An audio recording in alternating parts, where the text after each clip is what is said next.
नमस्कार दोस्तों, नमः शिवाय। जीवन ज्योति चैनल में आप सभी का हार्दिक स्वागत है। दोस्तों, उपस्थित हूँ एक नया विषय लेकर। आज का विषय है पूर्णिमा व्रत कथा। इसके पिछले वीडियो में मैंने पूर्णिमा व्रत के विषय में सारी जानकारी दी हुई है, जिसका लिंक आपको डिस्क्रिप्शन बॉक्स में मिल जाएगा। आप जाकर प्लीज़ चेकआउट कर सकते हैं और सारी विधि नियम व्रत का सारा पूजन अर्चन आप जान सकते हैं। यदि आप मेरे चैनल पर नए हैं तो प्लीज़ मेरे चैनल को सब्सक्राइब कर लीजिएगा, लाइक और शेयर भी कीजिएगा और कमेंट के माध्यम से मुझे बताइएगा कि मेरा वीडियो आपको कैसा लगा। तो आइए सुनते हैं पूर्णिमा की व्रत कथा, जो कि बहुत सारे फल को देने वाला है और सभी भक्तजनों की मनोकामनाओं को पूर्ण करने वाला है। आइए शुरू करते हैं। द्वापर युग में एक समय की बात है कि यशोदा जी ने श्री कृष्ण से कहा कि हे कृष्ण, तुम सारे संसार के उत्पन्नकर्ता, पोषक तथा उसके संहार करता हो। आज कोई ऐसा व्रत मुझसे कहो जिसके करने से मृत्युलोक में स्त्रियों को विधवा होने का भय न रहे तथा यह व्रत सभी मनुष्यों की मनोकामनाओं को पूर्ण करने वाला हो। श्री कृष्ण कहने लगे, हे माता, तुमने अति सुंदर प्रश्न किया है। मैं तुमसे ऐसे ही व्रत को सविस्तार कहता हूँ। सौभाग्य की प्राप्ति के लिए स्त्रियों को 32 पूर्णमासियों का व्रत करना चाहिए। इस व्रत के करने से स्त्रियों को सौभाग्य संपत्ति मिलती है। यह व्रत अचल सौभाग्य को देने वाला है एवं भगवान शिव के प्रति मनुष्य मात्र की भक्ति को बढ़ाने वाला है। यशोदा जी कहने लगी, हे कृष्ण, सर्वप्रथम इस व्रत को मृत्युलोक में किसने किया था, इसके विषय में मुझसे विस्तार पूर्वक कहो। श्री कृष्ण जी कहने लगे, इस भूमंडल पर एक अत्यंत प्रसिद्ध राजा चंद्रहास से पालित अनेक प्रकार के रत्नों से परिपूर्ण कातिका नाम की एक नगरी थी। वहां पर धनेश्वर नाम का एक ब्राह्मण था और उसकी स्त्री अति सुशीला रूपवती थी। दोनों उस नगरी में बड़े प्रेम के साथ रहते थे। घर में धन धान्य आदि की कमी नहीं थी। उनको एक बड़ा दुख था कि उनके कोई भी संतान नहीं थी। इस दुख से वह अत्यंत दुखी रहते थे। एक समय एक बड़ा तपस्वी योगी उस नगरी में आया। वह योगी उस ब्राह्मण के घर को छोड़कर अन्य सब घरों से भिक्षा लाकर भोजन किया करता था। रूपवती से वह भिक्षा नहीं लिया करता था। उस योगी ने एक दिन रूपवती से भिक्षा न लेकर किसी अन्य घर से भिक्षा लेकर गंगा के किनारे जाकर भिक्षान्न को प्रेम पूर्वक खा रहा था कि धनेश्वर ने योगी का यह सब कार्य किसी प्रकार से देख लिया। अपनी भिक्षा के अनादर से दुखी होकर धनेश्वर योगी से बोला, महात्मन, आप सब घरों से भिक्षा लेते हैं परंतु मेरे घर की भिक्षा कभी नहीं लेते, इसका क्या कारण है? योगी ने कहा कि निःसंतान के घर भीख पतितों के अन्न के तुल्य होती है और जो पतितों का अन्न खाता है वह पतित हो जाता है। क्योंकि तुम निःसंतान हो, अतः पतित हो जाने के भय से मैं तुम्हारे घर से भिक्षा नहीं लेता हूँ। धनेश्वर की यह बात सुनकर अपने मन में वह बहुत दुखी हुआ और हाथ जोड़कर योगी के पैरों पर गिर पड़ा तथा आर्त भाव से कहने लगा कि हे महाराजा, यदि ऐसा है तो आप मुझको पुत्र प्राप्ति का उपाय बताइए। आप सर्वज्ञ हैं, मुझ पर अवश्य ही कृपा कीजिए। धन की मेरे घर में कोई भी कमी नहीं है, परंतु मैं पुत्र न होने के कारण अत्यंत दुखी हूँ। आप मेरे इस दुख का हरण करें, आप सामर्थ्यवान हैं। यह सुनकर योगी कहने लगे, हे ब्राह्मण, तुम चंडी की आराधना करो। घर आकर उसने अपनी स्त्री से सब वृत्तांत कहा और स्वयं तप के निमित्त वन में चला गया। वन में जाकर उसने चंडी की उपासना की और उपवास किया। चंडी ने 16वें दिन उसको स्वप्न में दर्शन दिया और कहा, हे धनेश्वर, जा, तेरे पुत्र होगा, परंतु वह 16 वर्ष की आयु में ही मृत्यु को प्राप्त हो जाएगा। यदि तुम दोनों स्त्री पुरुष 32 पूर्णमासियों का व्रत विधि पूर्वक करोगे तो वह दीर्घायु होगा। जितनी तुम्हारी सामर्थ्य हो आटे के दिए बनाकर शिव जी का पूजन करना, परंतु पूर्णमासी को 32 हो जाने चाहिए। प्रातः काल होने पर इस स्थान के समीप तुम्हें एक आम का वृक्ष दिखाई देगा। उस पर तुम चढ़कर एक फल तोड़कर शीघ्र अपने घर चले जाना। जब स्त्री से सब वृत्तांत कहना। ऋतु स्नान के पश्चात वह स्वच्छ होकर श्री शंकर जी का ध्यान करके उस फल को खा लेगी। तब शंकर भगवान की कृपा से उसको गर्भ हो जाएगा। जब वह ब्राह्मण प्रातः काल उठा तो उस स्थान के पास ही एक आम का वृक्ष देखा, जिस पर एक अत्यंत सुंदर आम का फल लगा हुआ था। उस ब्राह्मण ने उस आम के वृक्ष पर चढ़कर उस फल को तोड़ने का प्रयत्न किया, परंतु वृक्ष पर कई बार प्रयत्न करने पर भी वह चढ़ नहीं पाया। तब उस ब्राह्मण को बहुत चिंता हुई और विघ्न विनाशक श्री गणेश जी की वंदना करने लगा। हे दयानिधे, अपने भक्तों के विघ्नों का नाश करके, उनके मंगल कार्य को करने वाले, दुष्टों का नाश करने वाले, रिद्धि सिद्धि के देने वाले, आप मुझ पर कृपा करके इतना बल दें कि मैं अपने मनोरथ को पूर्ण कर सकूं। इस प्रकार गणेश जी की प्रार्थना करने पर उनकी कृपा से धनेश्वर वृक्ष पर चढ़ गया और उसने एक अति सुंदर आम का फल देखा। उसने विचार किया कि जो वरदान से फल मिला था वह यह है और कोई फल दिखाई नहीं देता। उस धनेश्वर ब्राह्मण ने जल्दी से उस फल को तोड़कर अपनी स्त्री को लाकर दिया और उसकी स्त्री ने अपने पति के कथनानुसार उस फल को खा लिया और वह गर्भवती हो गई। देवी जी की असीम कृपा से उसे एक अत्यंत सुंदर पुत्र उत्पन्न हुआ, जिसका नाम उन्होंने देवीदास रखा।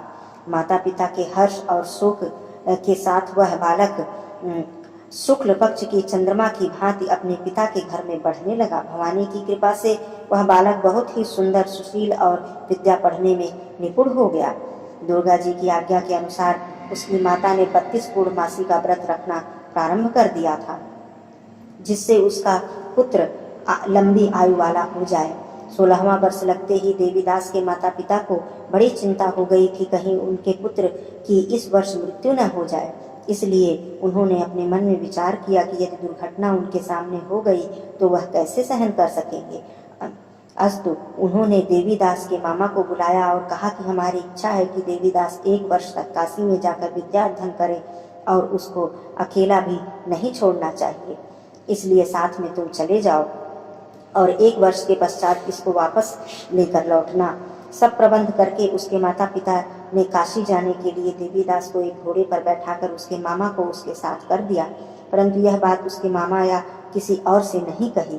धनेश्वर ने सपत्नीक अपने पुत्र की मंगल कामना तथा दीर्घायु के लिए भगवती दुर्गा की आराधना और पूर्णमासियों का व्रत करना प्रारंभ कर दिया।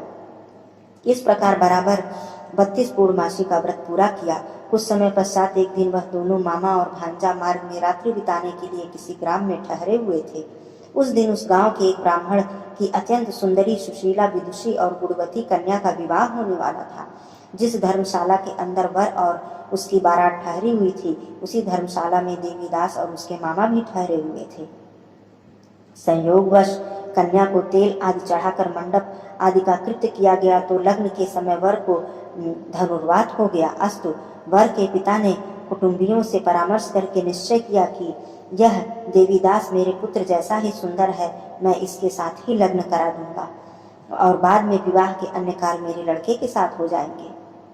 ऐसा सोचकर देवीदास के मामा से जाकर बोला कि तुम थोड़ी देर के लिए अपने भांजी को हमें दे दो, जिससे विवाह के लग्न का सब कृत्य सुचारू रूप से हो सके।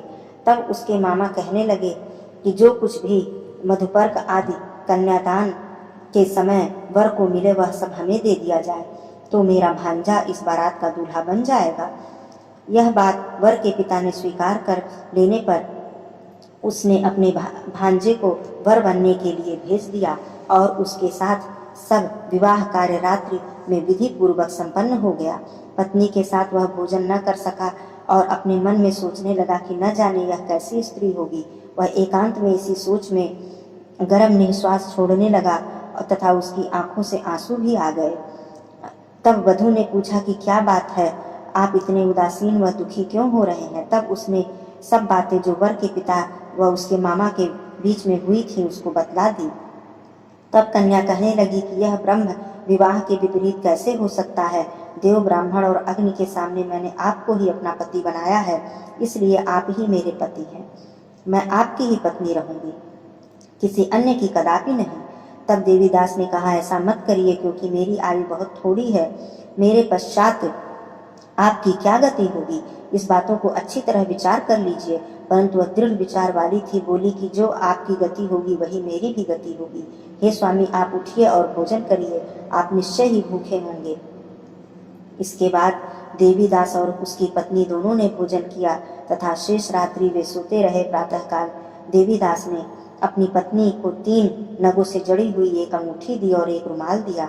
बोला, हे प्रिय, इसे ले लो, संकेत समझकर स्थिर चित्त हो जाओ। मेरा मरण और जीवन जानने के लिए एक पुष्प वाटिका बना लो, उसमें सुगंधित वाली एक नवमल्लिका लगा लो, उसको प्रतिदिन जल से सिंचा करो और आनंद के साथ खेलो कूदो और उत्सव मनाओ। जिस समय और जिस दिन मेरा प्राणांत होगा ये फूल सूख जाएंगे और जब ये फिर हरे हो जाएं तो जान लेना कि मैं जीवित हूँ। यह बात निश्चय ही करके समझ लेना, इसमें कोई भी संशय नहीं है।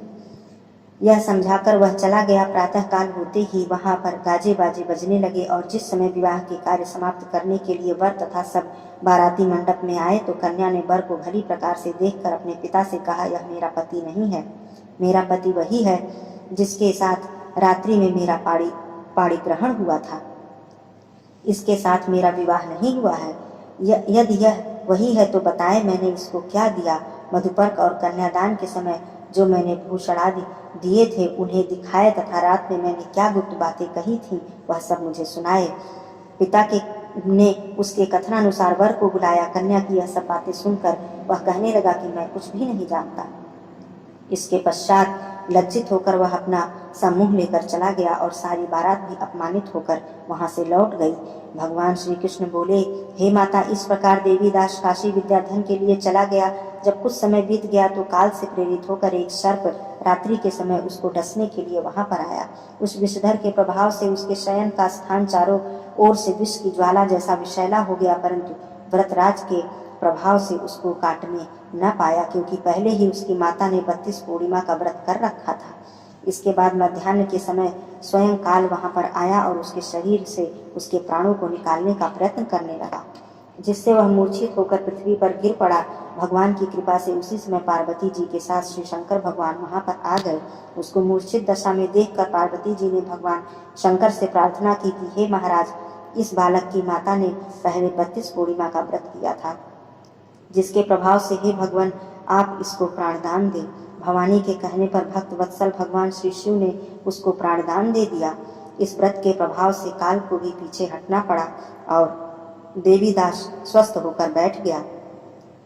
उधर उसकी स्त्री उसके काल की प्रतीक्षा किया करती थी। जब उसने देखा कि उस पुष्प वाटिका में पत्र पुष्प कुछ भी नहीं रहे तो उसको अत्यंत ही आश्चर्य हुआ, और जब वह वैसे ही हरी भरी हो गई तो वह जान गई कि वह जीवित हो गए हैं। यह देखकर वह बहुत ही प्रसन्न मन से अपने पिता से कहने लगी कि पिताजी, मेरे पति जीवित हैं, आप उनको ढूंढिए। जब 16वां वर्ष व्यतीत हो गया तो देवीदास भी अपने मामा के साथ काशी से चल दिया। इधर उसके ससुर उसको ढूंढने के लिए अपने घर से जाने वाले ही थे कि वह दोनों मामा भांजा वहां पर आ गए। उसको आया देखकर उसका ससुर बड़ी ही प्रसन्नता के साथ उसे अपने घर में ले आए। उस समय नगर के निवासी भी वहां पर इकट्ठा हो गए और सबने निश्चय किया कि अवश्य ही इसी बालक के साथ इस कन्या का विवाह हुआ था।